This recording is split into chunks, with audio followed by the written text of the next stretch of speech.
Let's see what's going on, folks. Time for some therapy. See what we got going on here. There we go. Oh, we'll cut that off. Time for some therapy, man. Time for some therapy. Good Lord. Saw just what happened to Bama. That was crazy. Um, it has been a wild couple of days, bro. But we are here. Thank you for joining me. Coach Mark is live, Pro Fan Talk Live. And got to get some therapy. If you saw my thumbnail, you saw all the reports today about there being a split in the locker room, right? What exactly does that mean, a split? Nobody really knows. I've been a part of something very similar, but I don't think it was a split. That was more of a situation where we just lost faith in the coach. A split is where you have offense and defense, different players take different sides, things like that. Um, so that's more of when you're talking about um, a split. So it's a little bit different. It's a little bit different. Um, Not the same when you're talking about players as opposed to players versus coaches. I think the situation in Philadelphia years ago with Terrell Owens, that was a split player to player because it was some people on Donovan's side, it was some people on T.O.'s side. So that may have been a split. I don't think there was an issue with the coaches. This is an issue with the coaches. Where are we at? There we go. This is a definite issue with the coaches. So um, I'm not sure how this is going to get settled. You know what I'm saying? So the only thing that's going to settle it is winning. That's pretty much it. And so you basically got a week to get it together. You know what I mean? So all it takes is one game to get everybody on the same page, going in the same direction. But to do that, you gotta use common sense. That's that's the issue right now. That's the issue we got to worry about um, with with the Philadelphia Eagles right now. The common sense part of it is what's scary. Looking at my other monitor here, so please forgive me. Um, we don't know. Common sense is the not running the bubble screen and playing for a field goal.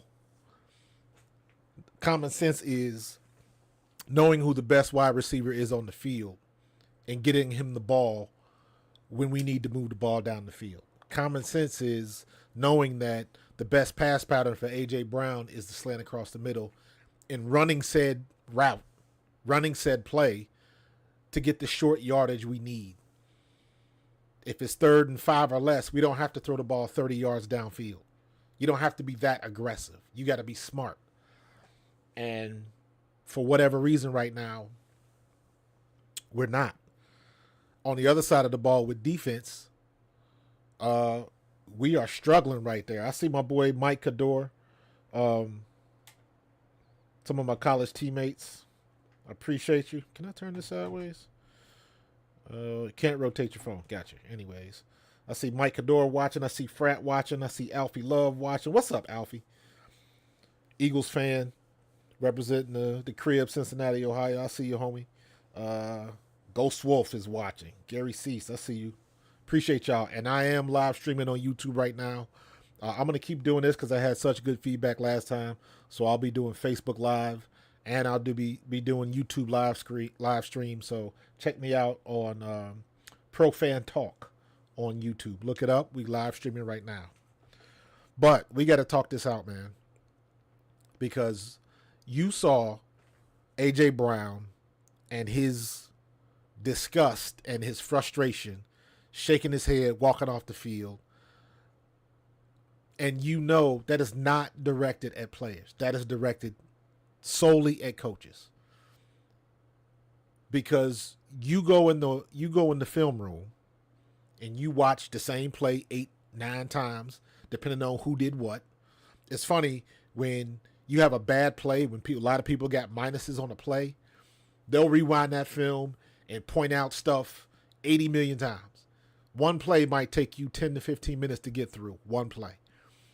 But if everybody does the play right, everybody gets their flowers, you might watch that play 2 or 3 times and you on to the next one. So just like anything else, and even in the football locker room, even in the NFL locker room, the negative always outshines the positive. You do something positive, oh, that was great. Everybody gives you that dap, and you on to the next play. You do something bad, they're going to rewind that play 30-something times. That's just the way that it is. And in a situation like this, when players, Happy New Year, frat, when players get upset with the coaches, what happens is you go in the locker room and everybody clearly sees what should have been done. And the players can look at the coach and say, why the hell would you call that play? Like, why would you do that? You got Devontae Smith and A.J. Brown, 2 receivers over 1,000 yards in the season. And you want to run RPO, right, left, bubble screen, right, left. So essentially you was giving it up when common sense would tell you the Arizona Cardinals did not use their punter one time. Our defense could not stop the worst team in the league one time. And you want to give us, you want to give them the ball. Why do you think Jonathan Gannon kicked the onside kick? He didn't have anything to lose. We had not stopped their offense all game. So if you kick the onside kick, if you don't get it and we score quickly, you still got time on the clock. We haven't stopped yet. The Eagles defense did not stop the Cardinals one drive. That's horrible. That's absolutely horrible. They had the 1 pick six. That was it. That was it. And I still believe this, right? Slashing Santa, what's going on, man? Sidney Brown solidified he's better than Reed Blankenship. You can say that. I'm not going there yet because I like Reed Blankenship and he's a smart player. But if you're talking about just skills and speed and things of that nature, absolutely. What's up, Dennis? Sometimes I don't recognize the screen names. I appreciate you, Dennis. Yeah, man. Our defense can't stop a cold, man. And it starts with our linebackers. But ultimately, this is my belief. Having played football from Pee Wee to the highest level, right? I don't care how bad your defense is. If we could just tackle adequately, the defense would look a whole lot better. Tracy, you back again, man. Tracy, my homeboy from Cincinnati, who's a Cowboys fan, who probably wants to get his digs in. I ain't mad at you. I'd get the digs in, too, if I was a Cowboys fan. And guess what? I know there's going to be some other people in the chat from other teams, and you know what? They earn the right to talk to smack because we can't say nothing about it. We basically gave Dallas the NFC East on a silver platter. Unless Dallas loses this weekend. We gave it to them on a silver platter. We had every opportunity to control our own destiny, and we did not. Our coaching is god-awful right now. And everything is bleeding downhill. So, all year we've been talking about the play calling, how suspect it's been. Even when we were winning, we were complaining about the play calling. And I don't know what the hell has happened to our defensive line. We stopped getting pressure. Now, I will say this. From game 4, ever since we played Washington, I believe the Patriots, that was what, the first or the second game? I believe the Patriots wrote that blueprint. Who did we play first this year? We played New England. So New England was the first game. So ever since game 1, we played Belichick. We handled the Patriots. It wasn't a great game for us, but that was the first game where they were getting the ball out quick and pretty much nullified the defensive line. So Belichick put it out there right now, right off the bat. And everybody followed suit. And it got worse after the Washington game because there was no earthly way that Sam friggin' Howell should have been lighting us up like he did. And that was when we first started talking about our secondary.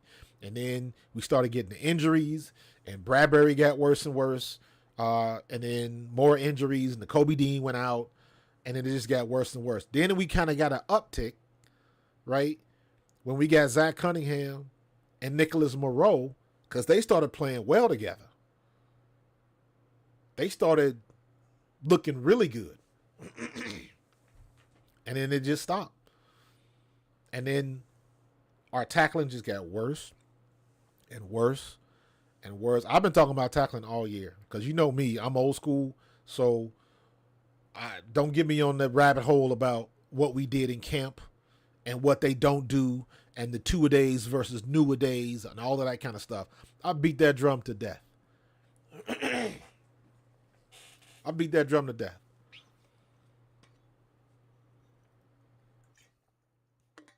And now you can see the difference. What's up, James?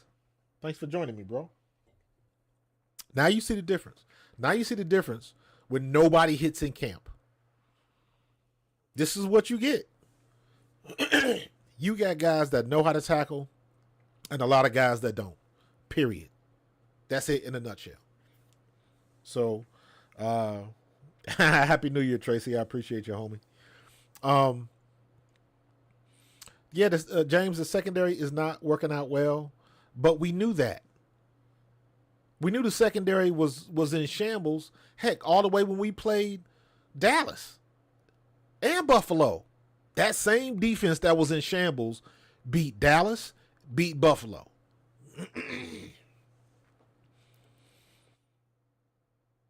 So, and then when you think about it, when we played Dallas in Dallas, the offense screwed that up. We gave up 21 points from fumbles, 3 drives that were going in our territory, going to score, and we gave up the ball. Jalen fumbled, Devontae fumbled, A.J. Brown fumbled. And if it wasn't for those turnovers, both of those receivers would have had 100 yards plus in that game together. So if we don't put the ball on the ground in Dallas, there's a good chance we may win that game. The chance. We can't stop nobody, so you never know. But at least we're putting points on the board. Michael Conroy says, what would you say is going on with the wide receiver screen still being run? I have no idea. You can go back and look at some of my videos from last year. I hate the bubble screen. I hate it. Everybody knows we're running it. And to me, in my opinion, when we run a bubble screen, to me, it makes me think the coach doesn't know what to do. It's like a panic button. I don't know. Let's run the bubble screen. That's what it seems like to me. We run it too daggone much. What's up, Michael Todd? Another one of my college teammates from Eastern Kentucky who is also a Cowboys fan. But guess what? We got to take it on the chin, man. We got to take it on the chin. We gave the Cowboys the NFC East on a silver platter. So, but yeah, Mike, I don't know about the wide receiver screens. I don't get it. I don't. Why can't we run a tight end screen? Why do we have to run the bubble screen? And then you see, out of all the plays to lose Devontae Smith, you lose him on the bubble screen. Every iPad that has that play on it, I would smash it. I'm old school. I would say just rip the play out the playbook, but they got iPads now. So, but I don't get it, man. I don't get it. Or at least if you're gonna run the bubble screen, game plan it. Everybody knows what we're doing anyway, so at least take your lightest, your physically lightest receiver off the field and put, Quez in or put Julio in. Do something. Act like we're trying to make the play. That is not using your personnel effectively. That's what that is. So I don't, I don't know why we still run it, Michael. Great question. I don't know. Then it says you vote for me to take over the defensive play caller. No, thank you. I'm a running back, bro. I'm gonna stay on the offense. At least the offense still has a chance.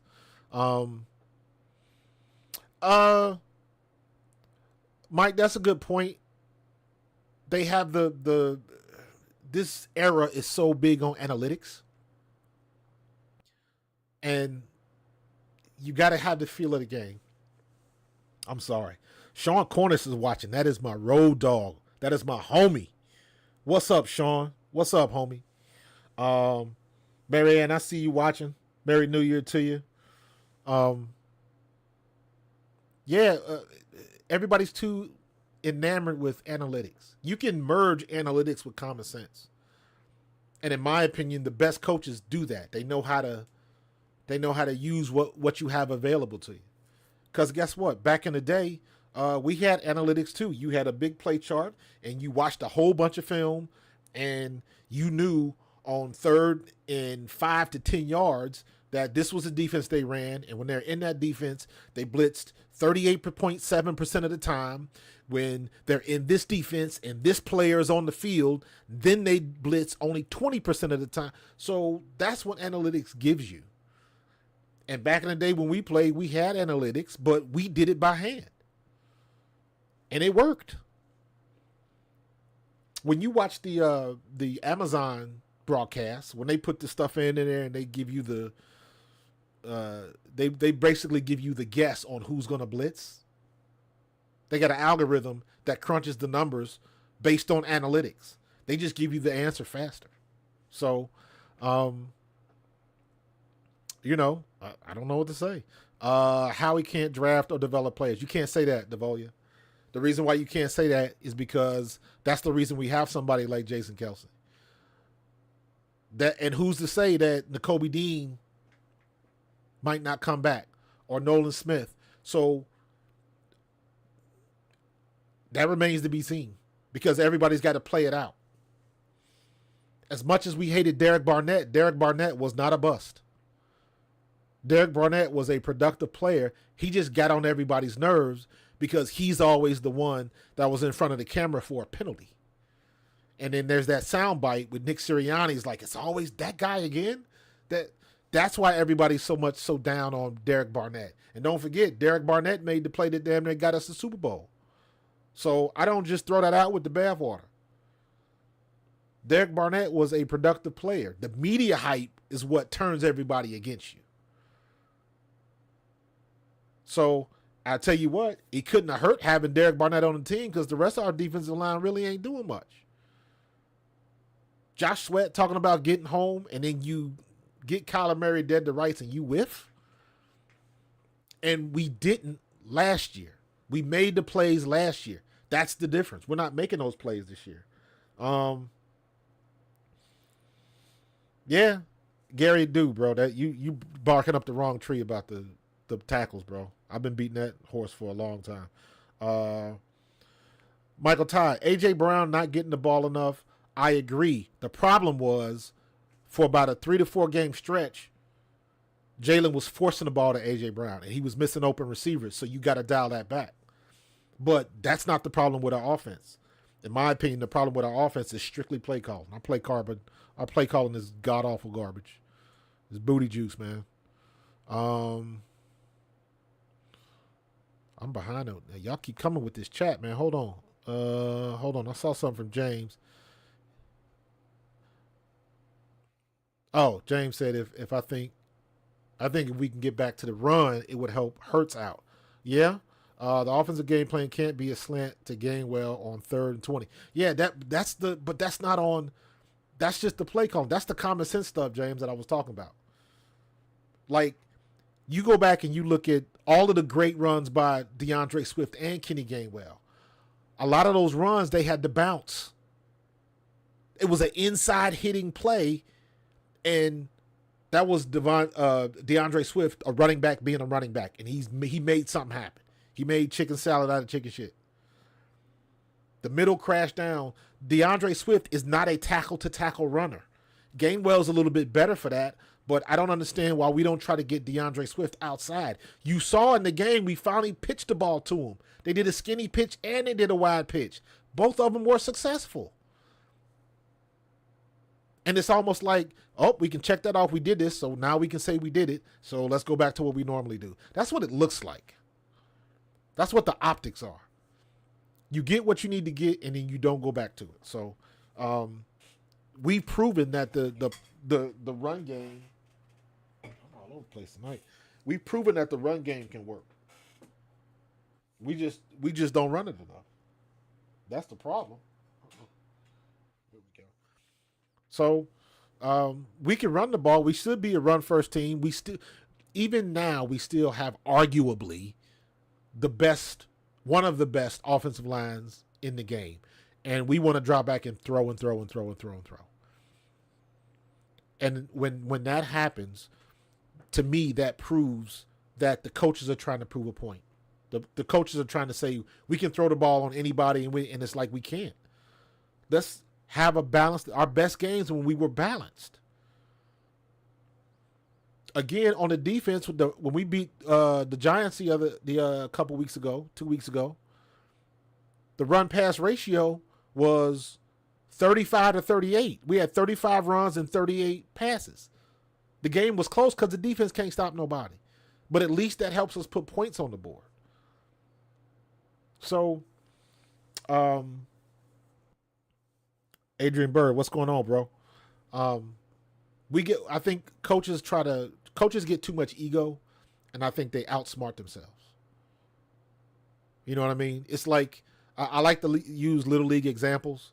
Adrian, if you're still watching, I always use the GT Stallion example. It's like somebody that's coaching Little League, and they want to get their son in the game, and they want to have their son be the quarterback or be the running back when he clearly is not the best player on the team. You got to get the ball to somebody else. Get the ball to the kid that you know can run. And you'd be surprised how many people won't do that because they just convinced that their son is the best or this kid is the best. And logically, everybody else sees it but him. It's like they got blinders on. And it's the same way in the pros. They get that ego and they just got to do it their way. And if you remember last year, we had the same issue. It wasn't until week 5 that Sirianni gave up calling. Shane Steichen took over, and then the offense started flourishing. Because think about it, early last year, Jalen Hurts wasn't quite ready. He was getting there, but wasn't quite ready to be a passer yet. He was still a dual threat. But when Shane Steichen opened up the RPO, and it made the defense respect what he was doing, and the RPO just became our ultimate play action pass, then Jalen Hurts could drop back and he was lighting people up. Then he proved he can beat you up high or he can beat you on the ground. And that's where he became a quarterback, a legit quarterback that can beat you with his arm and he can run by you too. That was Shane Steichen. Clearly it wasn't Sirianni. And remember, the first 4 days, we were throwing the ball 30, 40 times. And we were running the ball like 10 times. It's the same. It's the same complaint. And again, I say this again. Nick Sirianni said this is his offense. So you know what? I'm going to take you at your word. You say it's your offense, then it's your fault. I'll give you that. Michael Conray is asking, have I ever been a part of a team that lost the locker room, and have you ever seen the locker room come back? Yes. I was in the situation a little bit different, but kind of the same. Here's what happened. I was in the World League the first year in 1995 when they brought the World League back. I played for the Scottish Claymores, and Larry Keherick was my coach. Jim Kreiner was the offensive line coach. Doug Williams was our offensive coordinator. Hall of Fame Washington Redskins Doug Williams, that guy. He was our offensive coach. And Keherick was all over the place. Keherick, if you look up Keherick, the Keherick family has got football ties deep. I believe it's some Kehericks that came through the Philadelphia Eagles organization at some point in time. But, so the Keherick name was known, right? I think he coached in CFL in any case. He was crazy. I mean, crazy. He was I think about it now. He did some borderline racist stuff, said some racist stuff, but that's just the way it was back then. He didn't mean anything by it, but let's just say he couldn't get away with some of that stuff today. And it was like, we come from a scrimmage. He tells the bus, we on the bus in Carrollton, Georgia, going back to the hotel. He tells the bus driver to pull over to a liquor store. He gets out and comes out with this huge case of malt liquor, like Schlitz malt liquor, right? And literally, he says, I bought this because I thought this is what the brothers liked. Dude, he was off the chain. He was off the chain. And he didn't think anything of it. But here's where he got in trouble. We're going through practice and he's asking us to do stuff that we don't want to do. We're going up against for running backs, blocking drills against the defensive ends and linebackers. You don't cut your own team in practice. You don't do live cuts. He wanted us to live cut in a drill against our own linebackers, and we couldn't do it. Even when we tried to do it, it ended up being like real lazy and haphazard, and it just we wasn't doing it. Like stuff like that was like, no, you're not going to ask us to cut our own teammates. So silly stuff like that, and it was getting worse. And then him and this is where it really got crazy. Him and Doug Williams had issues. So we were trying to do stuff. He didn't like what we were doing. We didn't like what he was doing. And the straw that broke the camel's back, he had a coaches meeting, but didn't bother to tell Doug Williams. And the one thing you got to remember, they were bringing the World League back, right? So every team, you had some players from NFL teams. You had some big name coaches and big name former players and things like that. Doug just happened to be our guy. Doug is a recognizable name. Hey, Scottish Claymores are playing. The offensive coordinator, Super Bowl winning first black quarterback, Doug Williams. So he's got some cachet behind his name. So when you do him wrong, Doug said, I'm not going for this. So he packed up his stuff. He called the league office, talked to the owner of the team and the owner of the league, and they stepped in and they fired Keherick. And then Jim Kreiner ended up being the coach. And we stuck with Kreiner, and then the next year we came back and we went from worst to first, and we ended up winning the World League the World Bowl in '96.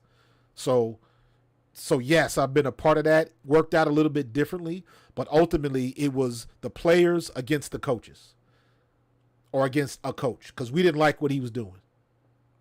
Now, mind you, let me keep it 100 with you. We were so pissed off at him, we were killing folks in scrimmages. We were destroying folks at practice. So, but it was just too much. And he had to go. So, stuff like that happens all the time. So that's a situation where that particular year, did we get the team back? Kinda. We ended up like winning like, I don't even remember what our record was that first year. It wasn't very good. And then when Jim Kreiner came back, and most of the same players came back the next year, and then we ended up winning the championship. So yeah. James, the running game, 220 yards rushing. Listen, this goes into my critique about tackling, right? Gerald McEwen is watching. I appreciate you watching on Facebook. If all of y'all on Facebook, if you on a computer, jump on YouTube, go to Pro Fan Talk. This is what I'm live at. But James Conner is 6'1", 230 pounds. He's a big back. You can't tackle him high. You got to fold him at the hip and drive through him. That's the only way you're going to bring him down, and you got to gang tackle. Once the first person gets him low, then somebody can come high and clean him off. But our linebackers, Nicholas Moreau, is trying to grab somebody by the shoulder pads that's bigger than him. We don't know how to tackle.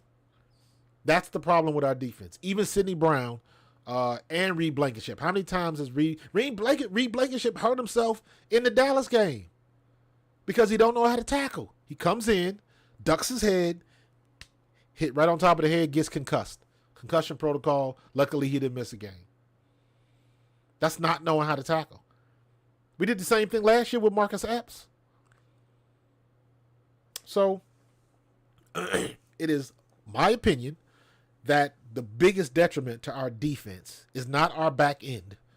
It is our players not being able to tackle. Period. Because you're not going to tell me if we can get some of those guys down, if we can make some of those tackles on the line of scrimmage, 3rd and 1s turn into 3rd and 5s and 3rd and 7s, and they're not going to convert all of that. Eventually, we're going to get off the field. So just the mere fact of tackling adequately would change our defense from night and day, in my opinion. So that's an old school point of view, though. Because clearly they don't practice. Sidney Brown said as much. Did you see the quote? The things you do in practice show up in the game. Something to that effect. That's what he was alluding to. They don't practice it. That's how they work out in practice. And it shows in the game. You play how you practice. Right? Level 1, day 1 stuff that you tell your kids when you coaching. You practice how you play. You play how you practice. So if you don't practice hard, you're not going to play hard. That's the same stuff. It doesn't change because they pay you money. It's the same stuff. And the teams that stick with it are the best teams. Michael Conroy, thank you, man. That's a good. Listen, my time in the World League was excellent, and I love my time in Scotland. I am an honorary Scot. You'll see me every now and then throwing that blue and white flag up because those are my peoples. So, yeah, Sydney, tackling one-on-one basics, man. Watch the hips. Don't watch the head. That's how they fake you out. Fold them at the hips. Even the big man, that's the fulcrum. That's the folding point. If you hit that, he's going to fall. If you hit him up high, that's bad for business. Unless you somebody that's strong like Ray Lewis or something like that. If you go back and look at some of them tapes with Ray Lewis and what's the running back they used to play for Houston? The dude from Ohio State, big running back. Him and Ray Lewis used to go at it. But you got two guys basically the same size. So Ray was strong enough to do that. Nicholas Moreau isn't. And none of our guys are just, good tackling. I think Mattis came back too early. You know what? I don't, James, I don't think Eddie George, thank you, Tracy, Eddie George, Ray Lewis and Eddie George used to go at it. And they were basically the same size. Avonte Maddox should not have started. He should have played, but he shouldn't have started. You should have kept Roby on the roster. I don't know why they didn't dress Roby. Again, to me, that's common sense. And I don't care what anybody says. You are not going to be nursing an injury for well over 2 months, and then you just going to drop back in game speed. It does not happen that way. Does not happen that way. Nah, James, it was Eddie George. Lorenzo Neal was a small dude. Lorenzo Neal was like a little bowling ball.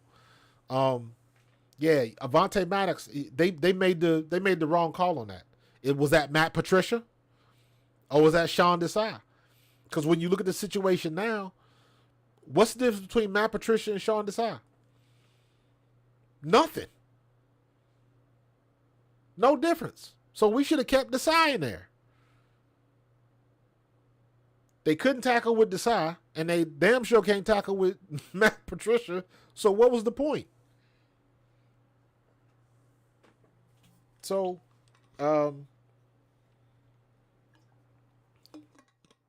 I don't know if we if Sean Desai comes back. I doubt that he will. And if Matt Patricia is our defensive coordinator again, I don't want to see Matt Patricia as a defensive coordinator. He had a shot and he got fired. So I don't. I want somebody new. We had the guy in house, and they wanted to go with somebody with more experience. And they let Denard Wilson walk right on over to Baltimore, and look what Baltimore's defense is doing right now. Denard Wilson strikes me as one of those guys that players will run through the wall for, and we had him in house. Sirianni didn't want him. If Sirianni wanted him, he would have fought for him and he would have had the job. There was no reason to mess that up. No reason. He had been here with Gannon. He probably could have took what Gannon did and made it better. That's what we were hoping that Brian Johnson was going to do on the offensive side, and it just didn't work out that way.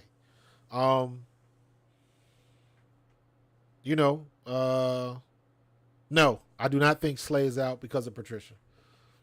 Slay was trying to get his stuff fixed so he'd be ready for the playoffs. I know bad timing, and that's the way it looks, but it is what it is. And you can tell we missed him. They did with Monroe. Monroe was on fire, and they brought back Nakobe Dean. Yeah, yes it is. Yes it is. But Monroe came back down to earth. Monroe came back down to earth because he is god awful out there. He can't make a tackle to save his life right now. Come to find out, it was Zach Cunningham who was the better of the two.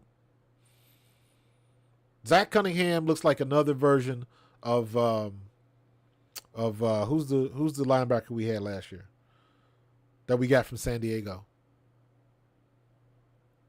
He had a bunch of tackles. He was pretty decent in coverage. Why am I blanking on all these names, man? Oh, I'm getting old. Yeah, we the guy we got from San Diego last year, he was good for us last year. I still believe in Nakobe Dean. He just got to stay healthy. And he was catching a lot of flack. Nakobe Dean was catching a lot of flack because his coverage wasn't good. Nobody is good in coverage. Most linebackers are not good in coverage. They're good in zone, where you put them in the zone and they, you can hide them and maybe they'll pop up and get a pick out the air or something like that.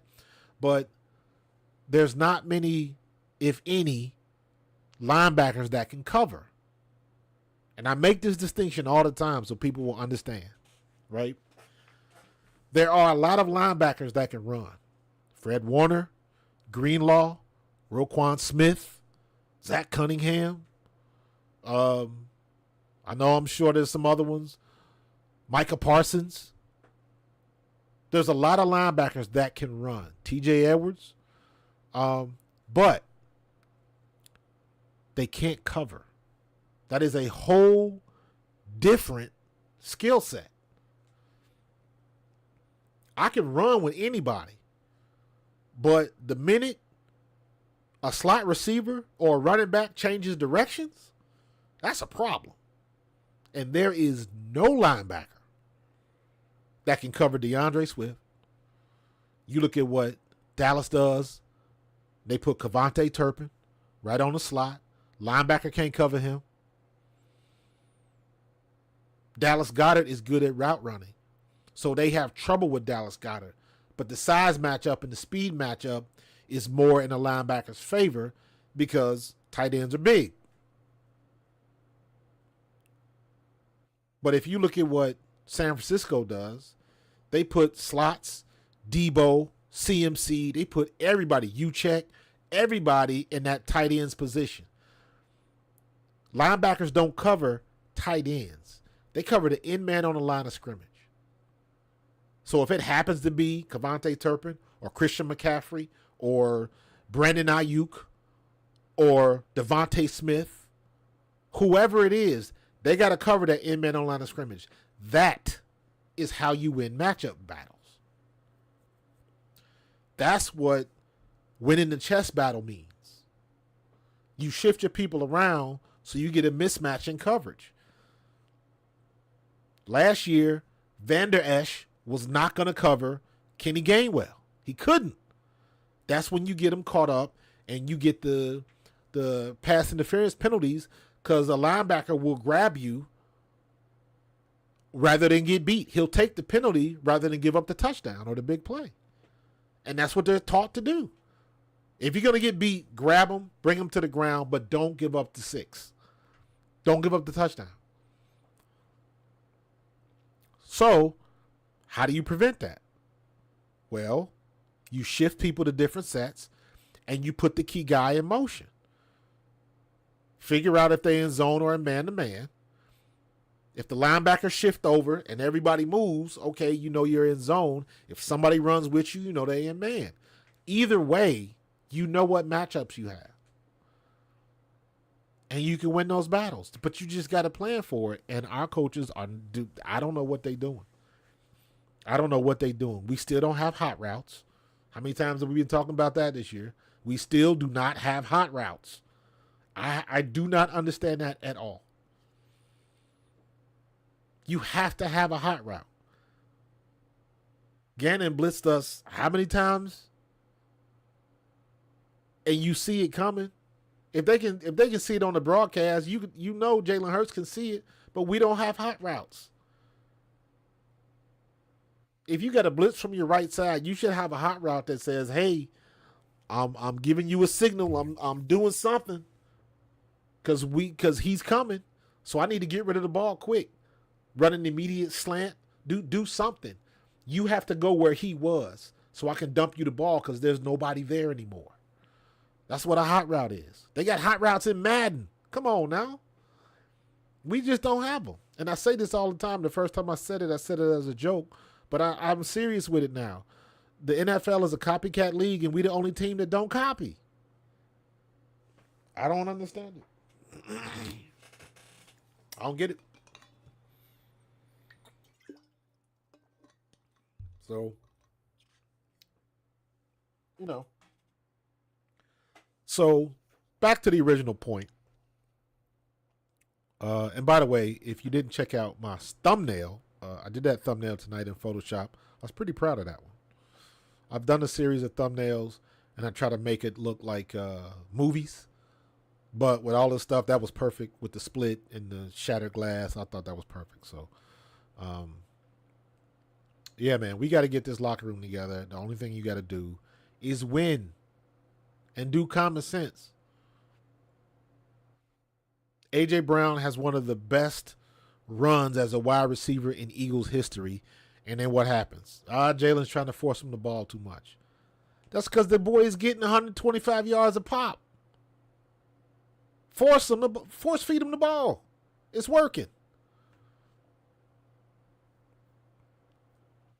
I don't get it, man.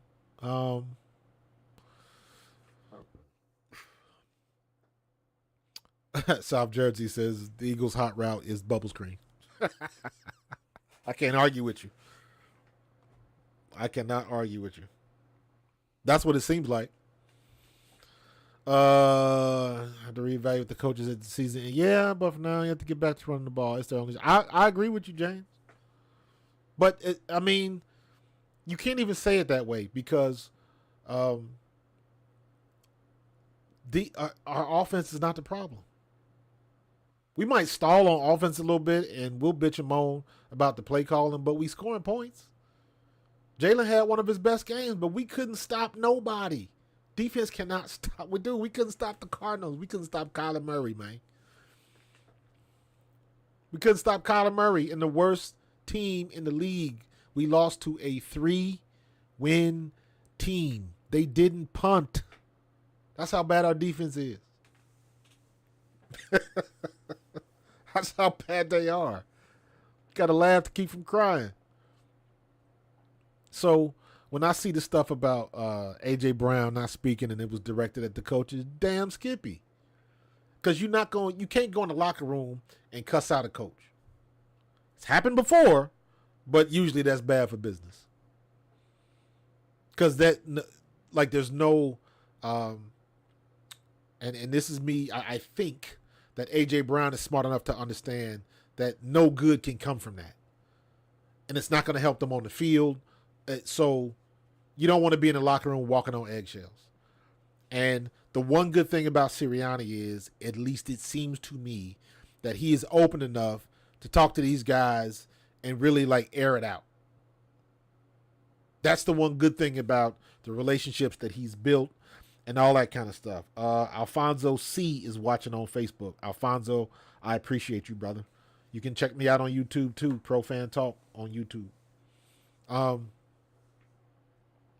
So I like, these are things that they can address in the film room, closed door meeting and all that kind of stuff. But I said this the other night, you can only have a closed door meeting one time. And everybody gives you the rah-rah speech and all of that kind of stuff and hammer it out and the yelling and screaming at the coaches. And that's what a closed door meeting is for. You get it off your chest, however it comes across, good, bad, or whatever. You get it off your chest. You can only do that once, because you can only muster up that type of emotion and stuff like that. It's only effective one time. If you got to do it a second time, it's like, man, you said the same stuff last time, man, and ain't nothing changed. So you can't, you only get one shot at that. So you gotta be very careful in who you let speak and what is said. So the biggest problem I see, we'll never hear about it. Just imagine what you think A.J. Brown is thinking, right? The plays we're calling. Why are we going for this? Why are we going for that? Why are we doing this? Why are we doing that? Now, they get in the film room and they watching the tape of the game. And they back there sucking their teeth looking at Brian Johnson like, what the hell were you calling? Like, why would we do this? And if Brian Johnson is trying to explain why they did and all that kind of stuff, it's going in one ear and out the other. That's what happens when you lose a team, because your players don't even want to hear it from you. BG is probably the vocal one on defense. On offense, it might be a little bit different. But BG, James, I think Brandon Graham is the one who should be talking right now, because he is just, overall, he is just a positive dude. So he's not going to come with fire and brimstone like somebody else would, like somebody like Hassan Reddick. Hassan Reddick don't really speak much, but Hassan Reddick strikes me as the type of dude that will keep it 100 with you. He is not going to mince words. He don't talk much, but when he talks, he going to bring it. So you got to have the right personality, and I think Brandon Graham, as far as talking to the media, Brandon Graham is the right one to do that, because he has the right type of levity. Him and Jason Kelsey, just talk to them too. And you even saw after the game, Jason Kelsey did not want to be bothered. So you know he was pissed. And that's the thing. A.J. Brown had the issues in the past, to blow up on the sideline and stuff like that. So you already know he's got that in him. Now, if you saw Brandon Graham just lose his shit, that's when you would say, he's not one to do that. Or if you saw Slay just all of a sudden just lose it, and he's got the fun, happy-go-lucky attitude and all that kind of stuff, it's different. So you got to watch how the personalities react. You don't deal with people, you deal with personalities. And we got a good group of personalities on the team. We got a balance for everybody. We got somebody that's hardcore, and then we got somebody that's light. You know, you got somebody that's quiet, you got somebody that's boisterous. We got the right balance of everything in that team. So you got to be careful who's putting that energy out there. Because if the wrong person get that energy, they might keep it a little bit too raw with you. So we got Brandon Graham and Jason Kelsey. And when you see them dudes start getting tired of talking to people, then you gonna know it's a problem. And I ain't gonna lie, when I saw Jason Kelsey and just he didn't want to talk, he didn't know what to say. To me, that's a problem because Jason Kelsey more than AJ Brown is somebody that you know knows how to keep it together because he's the old head in the locker room. Jason Kelsey and Julio Jones. Julio Jones is a little bit different because he's not from here. He hasn't been here the whole time. Kelsey has. Kelsey ain't been nowhere else but here. Kelsey, Brandon Graham. They've never played for anybody else. So, I don't think. Let me be honest with you, James. I don't think Seth wants that headache, man. Seth is enjoying himself talking about it every Sunday, and that's where he can leave it. It's like having grandkids. They come over, you love them to death, and then you pump them up full of sugar and then send them back with their parents. Seth is right where he wants to be. Because I don't know if Seth can handle the criticism that he dishes out. Because if he was coaching, oh my God, people would be lining up to take shots at him. Because regardless of how good he is, it's inevitable that he's going to have a couple clunkers of a game or he's going to make mistakes, different things like that. And people will be chomping at the bit to just tear his head off. So I think Seth is happy exactly where he is. And quite as kept, if the Eagles wanted Seth as a what they call it, advisor or whatever, they could probably hire him, but they don't want him. They don't want him. So, got to get better. Yeah, yes, it. You get tired of the blah blah blah. I thought it was interesting how in Jalen Hurts' press conference, at least I didn't hear him mention the standard too much. Because I'm like, just me personally, you start getting tired of hearing that. And you want to hear, like, dude, say what you got to say. We don't need a cryptic quote. We don't need the soundbite of the year. Just keep it real with you. So, and I understand you got to keep something protected and reserved because you're not trying to throw anybody under the bus because he is QB1. So everything is going to follow him. And he's been excellent at that. Excellent at navigating the bad news and the bad press and all that kind of stuff. He's been awesome at that. So, I don't want Eagles fans to get sick of hearing about the standard. Because all it'll take is one time for somebody on 97.5 or WIP to get on a rant talking about the standard and how they sick of hearing it, and it'll just build and build and build. Very similar, and I will stand by this, very similar to what they did to Donovan. Philadelphia did not turn on Donovan until I believe it was Mike Missanelli just one afternoon just went off on him. I think it was after the Cowboys game when we lost, when he did the air guitar. And then Missanelli just went off and just the city of Philadelphia did a 180 on Donovan. The best quarterback we've ever had. They were just done with him. He didn't do himself any favors either, but I thought that was a little bit much. But that's the era we're in now. That's the era we're in. Except now, instead of on the radio, it just happens in social media, on Twitter. So, we got one more game to plug the leaks, I guess. We in the playoffs, so I don't care where we play. If we got to travel, so be it. Let's be uncomfortable everywhere we got to go. I don't want to. I don't want to have the comforts of home because that's not doing us any good. So let's get on the road. Keep your head down and get. You know, let's be about our business. Stand on business, as the young kids say. Sydney says, when did we get away from playing situational football, seeing what is happening on the field, and started relying on analytics? They do. They've been relying on analytics for good 15 years now.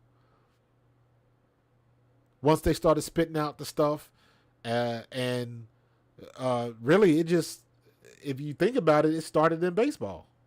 When baseball started hitting the analytics, and for the most part, it started working, and then you had Moneyball, and you had all of that kind of stuff. It was only a slow progression. If they can do it in baseball, somebody said, hey, if we can do balls and strikes, why can't we do down and distance in football? And you can. You get to get analytics from any sport. It's just how the data is crushed. I got a buddy of mine who's a trainer. He owns a gym in Cherry Hill. Field hockey is his thing. And he's somebody that likes to buy the gadgets and all that kind of stuff. He bought this thing where all of the girls, he deals with the girls field hockey. All of the players wear a monitor. So you can monitor their activity on the field, and what he can do is he can tell which players are putting out maximum effort. So what he can do is when a parent comes and says, why isn't my child playing? He can say, well, let me pull up this chart. The reason why your child is not playing is because look at her effort at this point, this point, this point. And it'll tell you based on like heart rate and all of that kind of stuff and distance traveled and all of that kind of stuff. It can tell you how much effort a player is giving to get from point A to point B. So he can say, not hustling, not hustling, not hustling. And like he can chart all that. So there is no recourse. Parents can't jump down your throat because they think their son or daughter is the best thing since sliced bread. You got facts. You got analytical data. That's where, and some people take that stuff to the nth degree. Again, they made a movie out of it. Go watch Moneyball with Brad Pitt. Great movie. And he's one of the people where it worked. It doesn't work for everybody, but that was one of the bigger situations where it worked, and it worked so well they made a movie about it. So, South Jersey, the locker room is not lost. I don't believe that, but if they screw around and lose to New York, it'll be a hell of a lot worse. And then it'll all be about how we lose in the playoffs. Because ultimately, that's what it comes down to. If we do this same nonsense in the playoffs and we get blasted again the same way, heads are going to roll. That's my prediction. Because if you keep losing the same way and you're not changing anything, doesn't make sense. Doesn't make sense. What they say, doing the same thing and expecting a different result, that's the definition of insanity. Well, every dictionary I read, that is not the definition of insanity, but I understand what you're saying. That's not insanity. That's just stupid. Do something different. Try something different. Mix it up. It's not hard. That's what's frustrating to me. In my opinion, the fixes they need to do on offense are not hard. The fixes they need to do on defense may be a little bit more difficult because that goes back to personnel and technique. And if you at the NFL level now and you ain't figured out how to damn tackle, it's too late. It's too late for you. You're supposed to have tackling down pat.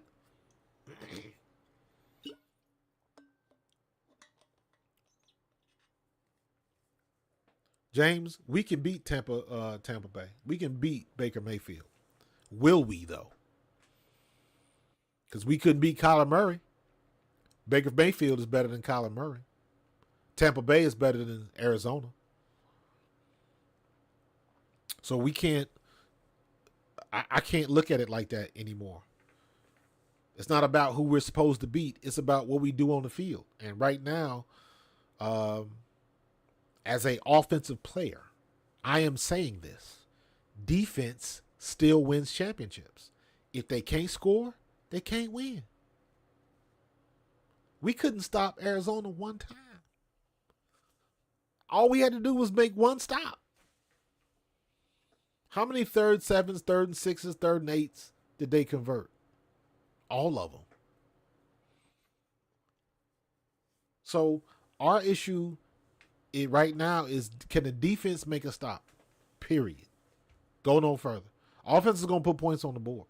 Now, they might stumble in the second half or stumble in the first half or however that plays out, but they're going to put points on the board. So, but we got to get our coaching together. Look at what happened. Look at what happened in Seattle. Another defense that was not good against the run, and we don't run. We don't run against.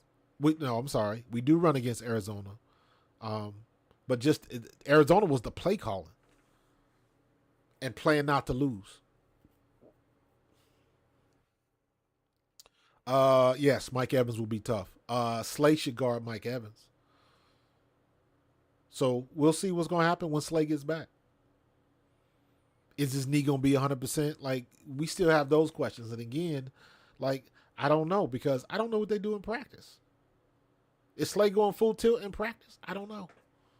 Is he really testing that knee? I don't know. Because for everything I've heard, they practice for an hour, hour and a half, and they in and out. They do a lot, and they get a lot of work done and get the mental reps in. And yeah, but you did all of that work and you can't tackle. What difference does it make? So we we already know what our issues are. Damn, can't talk. We know what our issues are. Can they solve the problems though? Does Nick Sirianni have enough wherewithal to say, okay, no, we're not going to run a bubble screen. We're going to change up a little bit on the tight end screen, and we're going to do this a little bit different and shift to this. And we just don't. Gary Cease on Facebook is saying, first to go, in my opinion, should be the defensive coordinator. I agree. With that said, who's out there, in your opinion, to take over? Gary, that is an awesome question, and I don't know, especially at this point, because you can't answer. You can't even begin to answer those questions until the season's over with, and you see who's leaving, who's trying to get a new job, who got fired, things of that nature. So, that's a great question. We got to see who's available, because if everybody's so quick to get rid of somebody, who's going to take over? Because sometimes whoever takes over is worse than the first person. So, Sydney says, in your opinion, when Steichen was the OC, do you think the move to have Nick give up play calling was his decision, or did it come from above?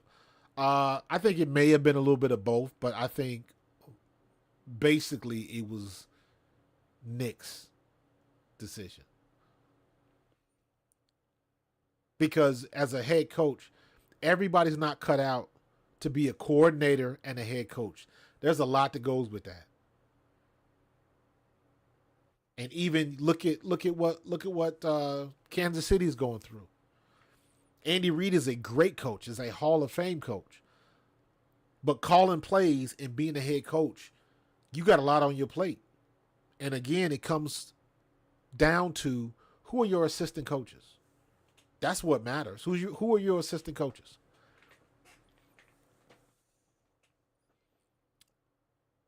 Sirianni had a good quote the other day. Uh, you show me a coach that wins, and I'll show you a coach with good players. Or, yeah, you show me a winning coach, and I will show you a coach with good players. That's it. And good assistant coaches. So I was tweeting earlier. Um, I played with the Eagles in '93 and '94. I played for Kotite. And I always make the joke about Kotite. I don't tell, be quiet. Don't tell nobody I'm playing for Kotite. But Kotite was a good coach. He was a cool. You don't get to that level and suck. You don't. It might not pan out for you. Matt Rule is not a bad coach. If he would have got the right quarterback at the right, some things have to fall in place. Kotite had Randall, but Randall tore his knee. So my point is, Kotite wasn't a bad coach, but Kotite was only as good as his assistant coaches. And on the offensive side of the ball, once Randall went down, we couldn't X and O our way back into that. We were still, 93, 94. That was still the last little piece of that gangrene defense. So, Bud Carson was the defensive coach, and our defense was still good. But then it flipped because we couldn't score points. Bubby Brister wasn't getting it done. So, I don't know what they're going to do. Like I said, it all depends on how we lose. If we just put up a dud and don't score no points and get shut out, if we look like we did when we went down there against Dallas, yeah, it's going to be some heads getting fired. For sure. But again, if it ends up being a shootout and we lose on last second play, the outlook will be different. It all depends on how we go down, if we go down. So, or what kind of effort what kind of product we put on the field, basically. So, how many times has their back been up against the wall like this? Let's see how they react. Because now you can honestly say, okay, some of y'all playing and coaching for your jobs. And I mentioned this yesterday, I believe I did. And I know I mentioned it on Twitter. But think about it like this. Brandon Graham, Fletcher Cox, Jason Kelsey, Lane Johnson. Every one of those guys are potential Hall of Famers. Fletch, Jason Kelsey is a lock. Lane Johnson is a lock. So you got 2 out of the 4 players right now. But all of them are at the end of their careers. And with everything that's going on right now, why would they want to come back for another year of this nonsense? With the Jason Kelsey's already fed up with it. So if it doesn't get fixed, and it still can get fixed. Don't get me wrong, it still can get fixed. But with everything going on, why would they come back? And if they don't, who we gonna replace them with? The only position that I am not worried about is center. As good as Jason Kelsey is, Cam Jurgens can start right now. I am that confident in Cam Jurgens. Anybody that gets with Jeff Stoutland makes it happen. So I have supreme confidence in Stoutland and Cam Jurgens. When Jason Kelsey finally steps away, Cam Jurgens is going to step in like nothing, like we didn't miss a beat. The problem is who's going to be to his right and to his left. Mailata still be here. Who's the left guard? Who's the right guard? Who's the right tackle? Who's that anchor on the right side if Lane Johnson goes away? It can't be Dickerson. I mean, Dickerson is good, but he's just good. He ain't Lane Johnson. So we're going to have some people that's got some huge shoes to fill. And the question is, are they going to be able to fill those shoes? Don't know. So, yeah, we got a lot on our plate this week, and there's probably going to be more coming out about what AJ said or didn't say. So we'll hear more news on that. But ultimately, it's all going to come down to what Sirianni does with the X's and O's. Our chess game is weak right now. We are getting outcoached every game. Jonathan Gannon outcoached Nick Sirianni. and that's been happening a lot. So he's got to get it fixed. We'll see what happens, and we'll see what happens. So don't want to go home yet. We got 2 more weeks of football, and I am happy that we don't have a bye week because we need all the play we can get. We just don't need to do nothing stupid and get nobody else hurt. So I'm gonna get out of here. How long have I gone? We're about at an hour 10. One of these days, I'm gonna do like a super long live stream and see if we can get some people to hop on and stuff like that. So, yeah. So, I'm about to get out of here. I will be doing some USFL coverage. So if anybody has any questions or any feedback on some new stuff coming out, Gary, Happy New Year, brother. I appreciate you tuning in, man. So yeah, we're gonna keep it moving. As usual, you can catch me this Thursday on A2D Radio. That's my Thursday spot. And then I am putting out daily content on my YouTube channel, Pro Fan Talk, every day. So please subscribe, hit that notification bell, tell your friends about me. My goal this year, I'm gonna put it out there in the universe. My goal this year is I gotta find a way to get to 10K. Realistically, I want to get 5, but I'm gonna reach for the stars and try to get 10,000 subscribers. All it takes is one good interview, one good video to go viral, something like that. But I'm trying to make it happen. So appreciate the support. We're trying to get better. I don't make New Year's resolutions. I just make good decisions. Right? Let's leave it at that. I will see you guys later on in the week. Don't forget, Thursday night, 7 p.m. on A2D Radio, my show, Pro Fan Talk. Be there or be square. Talk to y'all later. Everybody on Facebook, I appreciate you 100. And I will see you guys later.